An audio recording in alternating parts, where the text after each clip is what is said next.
If you're drawn to the darkest mysteries, the kind that keep detectives awake at 3 a.m., then hit subscribe, like this video, and tell me in the comments what you think really happened.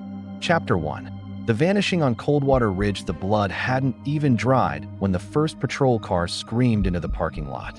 Coldwater Ridge sat just outside the quiet mountain town of Briar Glen, Colorado, a place known for its postcard sunsets and hiking trails that drew tourists from across the United States and Europe.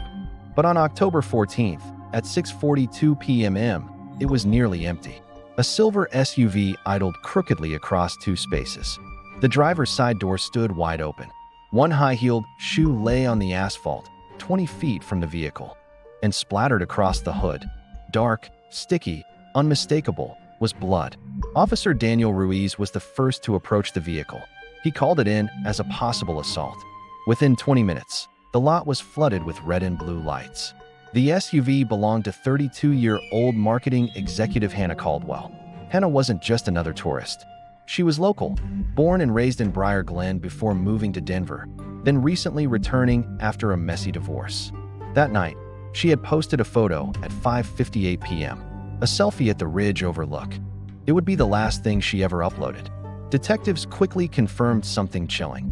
There were no signs of a struggle beyond the blood, as if she had simply evaporated into the forest. By midnight, the FBI had been notified. Missing persons cases involving blood at a scene often escalated fast, especially when foul play was suspected. Special Agent Claire Donovan arrived from Denver before dawn. Known for her precision and quiet intensity, Donovan had handled interstate abductions and complex homicide investigations. The lab confirmed what everyone feared by morning. The blood was Hannah's. But here was the first mystery. There wasn't enough of it. "There's too much for a minor injury," one forensic tech muttered, but not enough for a fatal one. It suggested something controlled, calculated. Inside the SUV, investigators found Hannah's purse, wallet, and phone. The phone had been wiped clean of recent activity. "That's impossible," her best friend Megan insisted during questioning. "She was texting me about meeting someone." By the second day, the town felt different. Helicopters circled overhead. Search and rescue teams combed the ridge with dogs. News vans lined the entrance road. Her ex-husband, Eric Caldwell, quickly became the center of speculation. Eric was a corporate attorney in Denver. Polished, controlled. Eric had an alibi. Security footage confirmed it. Still, Agent Donovan wasn't satisfied. "Alibis can be constructed," she said during a briefing, "especially by people who understand the law." Meanwhile, digital forensic teams worked on Hannah's phone. Though the visible data had been wiped, fragments remained. The message read, "Same place as before. 6:30, come alone." Same place as before. Investigators dug into Hannah's past. 3 years earlier, before her divorce, Hannah had briefly disappeared for 12 hours. Agent Donovan tracked down archived web pages. "If anything ever happens to me, look at who benefits." The break everyone had been waiting for came on day 4. A park ranger, searching a ravine half a mile from the parking lot, found something caught in the underbrush. A scarf. It was silk, cream-colored, monogrammed with the initials HC. And wrapped inside it, another phone. This one wasn't wiped. It belonged to someone named Ryan Mercer. Ryan Mercer had grown up in Briar Glen. According to locals, Ryan never left town. He worked construction jobs, kept to himself, and had a minor record for bar fights in his early 20s. His phone's last GPS ping? Coldwater Ridge. 6:27 p.m. The same evening Hannah vanished. When officers arrived at Ryan's small cabin on the outskirts of town, they found the front door unlocked. Inside, the place looked abandoned. And in the kitchen sink, freshly washed, still damp, a hunting knife. Forensic tests later revealed microscopic traces of Hannah's blood on the blade. Ryan Mercer was gone. Now the narrative seemed clear. A jealous former lover. National headlines declared him the prime suspect. Social media exploded with theories. Some called him a predator who'd been obsessed with Hannah for years. Agent Donovan wasn't convinced. "Too obvious," she murmured during a strategy meeting. Because there was something else. Traffic cameras from a gas station 2 miles from the ridge captured Ryan's pickup truck at 5:12 p.m., heading away from the mountain. And it never came back, which meant one of two things. Either the timestamp was wrong, the lab rushed through additional tests. Fingerprints on Hannah's SUV revealed hers, of course. And one more set. Not Ryan's. Not Eric's. The prints belonged to someone who had no official connection to Hannah at all. A name that made Agent Donovan's stomach drop. Detective Mark Ellison, a respected member of the Briar Glen Police Department, and one of the first officers to respond to the scene. When confronted, Ellison claimed he touched the vehicle while checking for a pulse or signs of life. So why were his fingerprints on the inside of the door frame? Why did phone records place him near Coldwater Ridge at 6:10 p.m., 30 minutes before the official call came in? And why, when investigators pulled his personnel file, did they discover a sealed internal complaint from 2 years earlier involving inappropriate contact with a civilian witness? Agent Donovan ordered a search warrant for Ellison's home. In the basement, behind locked storage cabinets, they found a box. Inside were photographs, dozens of them, all of Hannah, some from public events, some from outside her home, and some taken through a window. But the most disturbing discovery wasn't the photos. It was a printed screenshot of Hannah's final post. The caption circled in red ink. Closure feels like standing on the edge and finally letting go. And when they opened the locked freezer beside the storage cabinet, what they found changed everything. Inside the freezer was not a body. It was worse. Sealed in a clear evidence bag, labeled, dated, and signed, was Hannah Caldwell's missing high-heeled shoe, the one that had never been found at Coldwater Ridge. For a moment, no one in the basement spoke. The air felt thick, metallic, like the inside of a crime lab rather than a suburban home. Agent Claire Donovan stared at the tag on the bag. The date matched the night Hannah disappeared. The signature was unmistakable. Detective Mark Ellison. But there was no official record that the shoe had ever been collected as evidence. Which meant one thing. He had taken it. Not logged. Not processed. Hidden. Call it in, Donovan said quietly. Within the hour, Ellison was in custody. The arrest sent shockwaves through Briar Glen. A decorated local detective, married, father of two, respected in town meetings and charity drives, now at the center of a national investigation. News channels across the United States and Europe ran the same headline. Lead detective linked to missing woman's disappearance. But as Donovan would soon discover, the shoe was only the beginning. Ellison didn't panic during questioning. He didn't lash out or demand a lawyer immediately. He sat upright, hands folded, his expression calm, almost irritated. I found the shoe near the tree line, he said. It looked like a souvenir hunter situation. Media was already swarming. I didn't want it disappearing. So you took it home? Donovan asked. I meant to log it. And forgot. Silence. He maintained that he arrived at the ridge early because he often patrolled the area before sunset. He claimed his phone ping was coincidence. He claimed the photographs in his basement were part of protective surveillance after Hannah reported feeling unsafe months earlier. But there was no official report of such a complaint. And then came the second blow. Forensic analysts re-examined the blood streaks found near the forest edge. Beneath Hannah's blood, diluted and nearly invisible, was a second DNA profile. Male. Not Ryan Mercer. Not Eric Caldwell. Mark Ellison. It should have been enough. A secret collection of personal photos. Unlogged evidence. His DNA at the scene. But real investigations aren't built on what should be enough. They're built on what can be proven. Ellison's attorney moved quickly, arguing contamination. He was first on scene. Cross-transfer happens all the time. The DNA sample was small. Trace level. Not definitive proof of violence. Then another complication surfaced. Ryan Mercer's truck was found. Abandoned 2 states away in New Mexico. Keys in the ignition. Wallet on the seat. No sign of Ryan. Inside the truck bed, investigators found a tarp stained with blood. Hannah's blood. Suddenly, the narrative fractured again. If Ellison had taken Hannah, how did her blood end up in Ryan's truck, hundreds of miles away? Was Ryan a scapegoat, an accomplice, or another victim? Agent Donovan flew to New Mexico personally. The desert wind carried fine dust across the empty highway where the truck had been discovered. Local authorities had preserved the scene, but something about it felt staged. Too neat. The gas tank was nearly full. The wallet still held cash and identification. There were no defensive wounds or struggle marks inside the cab, almost as if someone wanted the truck to be found. Back in Colorado, a deeper dive into Ryan Mercer's background revealed something unexpected. 3 months before Hannah's disappearance, Ryan had filed a police report claiming he was being followed. The responding officer? Mark Ellison. The report had been dismissed as paranoia. And then came the surveillance footage. A convenience store camera captured Ryan the day before Hannah vanished. He looked disheveled, nervous. He purchased bottled water, prepaid phone cards, and a folded map. At the counter, he told the clerk, "If something happens to me, I didn't run." That clip went viral. Public opinion shifted again. Maybe Ryan wasn't the aggressor. Maybe he was afraid. Back in Briar Glen, investigators tore apart Ellison's digital history.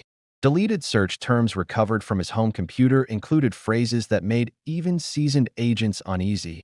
How to erase GPS logs. Human blood volume, survivability. Remote hiking trails without cameras. And one final search, made at 5:03 p.m. on the day Hannah vanished. Coldwater Ridge, sunset time, October 14th. But even that wasn't the bombshell. It came from Hannah's bank records. At 4:48 p.m. on October 14th, she withdrew $10,000 in cash from her local branch. The teller remembered her clearly. She seemed anxious, kept checking her phone. The cash was never found.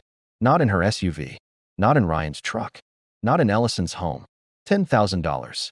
Gone. Then, just as the case seemed to tilt firmly toward Ellison, something else happened. At 2:17 a.m., 5 days after Ellison's arrest, a 911 call came in. It was distorted, breathless, wind howling in the background. "Please, I didn't mean for it to go this far." The dispatcher tried to trace the call, but it lasted only 12 seconds before disconnecting. The origin ping? Coldwater Ridge. Search teams mobilized immediately. This time, they searched beyond the initial perimeter, down steep ravines, through dense brush, into areas previously deemed too dangerous. Near the base of a rocky drop-off, they found a shallow depression in the earth, freshly disturbed, and inside it, a backpack. It belonged to Hannah. Inside were her car keys, a flashlight, and a small voice recorder. The recorder still had battery. Agent Donovan pressed play. Static filled the air at first. Then Hannah's voice. "If you're hearing this, it means I was right not to trust him." A pause. "He said he'd ruin me. Said no one would believe me over him." Wind crackled through the audio. "I'm meeting him tonight because I have proof. If anything happens." The recording cut off abruptly. Proof of what? And who was him? The obvious answer pointed to Ellison, but the timing didn't align. Ellison's arrest had already been publicized before the 911 call. If he was in custody, who made the call from the ridge? Then came the autopsy report. Not of Hannah, of Ryan Mercer, because his body was finally found, 2 miles from where his truck had been abandoned, in a remote stretch of desert, partially concealed under scrub brush. The cause of death, blunt force trauma to the back of the head. Time of death, approximately 24 to 48 hours after Hannah disappeared, which meant Ryan had been alive after October 14th. Alive long enough to leave Colorado. Alive long enough to potentially know something. And on his wrist, investigators found something chilling. A ligature mark, as if he had been restrained. The case now spiraled into something far darker than a jealous detective or a scorned ex. It looked like coordination, like someone had manipulated both men. Forensic analysis of the tarp in Ryan's truck revealed not just Hannah's blood, but Ellison's as well. The same diluted profile found at the ridge, which suggested they had been in contact. But how? Phone metadata revealed that Ellison and Ryan had exchanged calls weeks before the disappearance. Calls that never appeared in official logs. Burner phones. Someone had orchestrated a secret line of communication between them. And then Donovan uncovered the final twist of the week. Hannah had filed a complaint 6 months earlier, not about Ellison, about her ex-husband, Eric Caldwell. She claimed Eric had threatened to make her disappear if she pursued additional financial claims in their divorce. The complaint had been routed internally. Assigned to Detective Mark Ellison. Closed within 48 hours. No further action. When Donovan re-examined Eric's gala alibi, something stood out. At 6:21 p.m., 9 minutes before Hannah's phone wiped itself, Eric had stepped outside the ballroom for 12 minutes. Security footage showed him on a phone call. The number dialed was a prepaid device. That same prepaid device had contacted Ryan Mercer earlier that day. And when investigators traced the purchase of that prepaid phone, they found it had been bought with cash from a store located 2 blocks from Eric's law firm. The receipt timestamp? October 10th. For days before Hannah vanished. By the end of the week, Agent Donovan stood once more at Coldwater Ridge, staring out at the dark forest where it all began. The case was no longer simple. It wasn't just a rogue detective, or a jealous ex, or a frightened former boyfriend. It was a triangle of secrets, threats, and hidden alliances. And somewhere inside it, Hannah Caldwell had disappeared. As Donovan reviewed the reconstructed timeline, one fact refused to settle. The third DNA profile didn't match anyone in Cody's. No prior arrests, no military record, no federal employment. It was as if the person who had stood in that ravine the night Hannah Caldwell vanished had never existed on paper. Agent Claire Donovan stared at the lab report under the fluorescent lights of the Denver field office. The unidentified DNA had been found in two places, mixed into the soil on Ryan Mercer's boots and embedded beneath Hannah's fingernails from skin cells recovered inside her SUV. Which meant one thing: Hannah had fought back, and she hadn't been fighting Ryan. The task force shifted its focus. They mapped every individual connected to the case: Eric Caldwell, Mark Ellison, Ryan Mercer. Friends, colleagues, neighbors, even social media followers who had commented obsessively on Hannah's posts. Patterns began to emerge. 3 months before Hannah disappeared, she had quietly hired a private cybersecurity consultant in Boulder. Payments totaling $7,500 were traced through her bank records, just before the $10,000 cash withdrawal. The consultant's name was Daniel Kessler. When Donovan tracked him down, he looked like he hadn't slept in days. "I told her not to confront him," Kessler said, voice shaking. "I told her to go straight to federal authorities." "Confront who?" Donovan pressed. Kessler hesitated. Then, her ex-husband wasn't just hiding money in the divorce. He was laundering it. The room went still. According to Kessler, Hannah had grown suspicious during divorce proceedings. Eric Caldwell's reported assets didn't align with his lifestyle. Offshore shell accounts, unexplained wire transfers, corporate clients tied to ongoing fraud investigations. Hannah had stumbled onto something bigger than marital betrayal. She thought he was skimming funds through dummy accounts, Kessler continued. When she confronted him, he threatened her, said she didn't understand the people involved. "Did she have proof?" Donovan asked.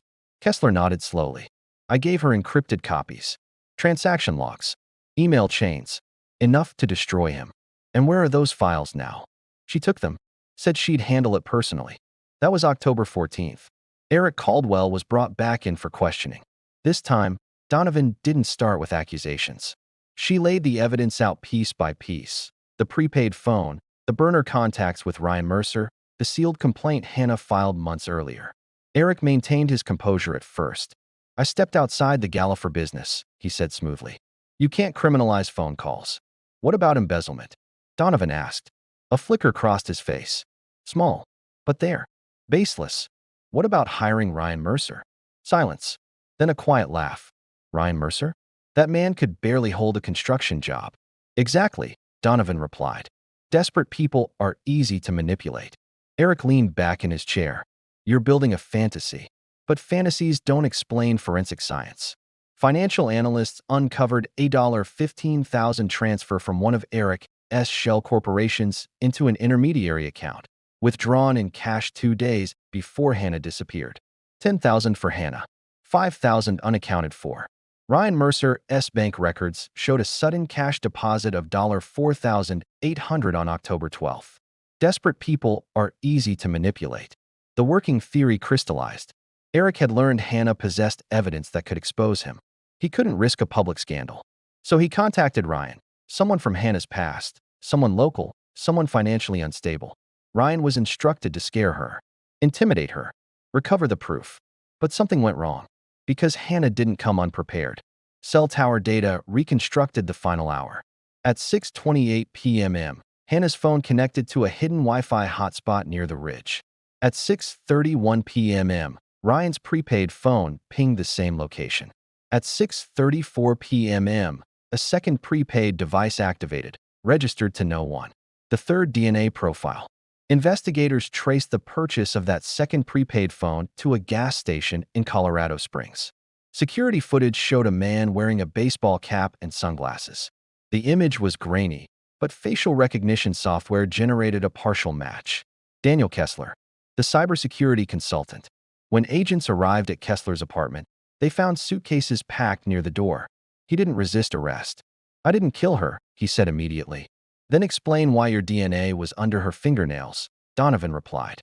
Kessler's face drained of color. I went there to protect her. The story unraveled slowly. Hannah had contacted Kessler the morning of October 14th. She planned to meet Ryan at Coldwater Ridge to exchange the $10,000 for information, proof that Eric had been coordinating intimidation through third parties. Kessler didn't trust Ryan. He followed discreetly, activating the second prepaid phone as backup.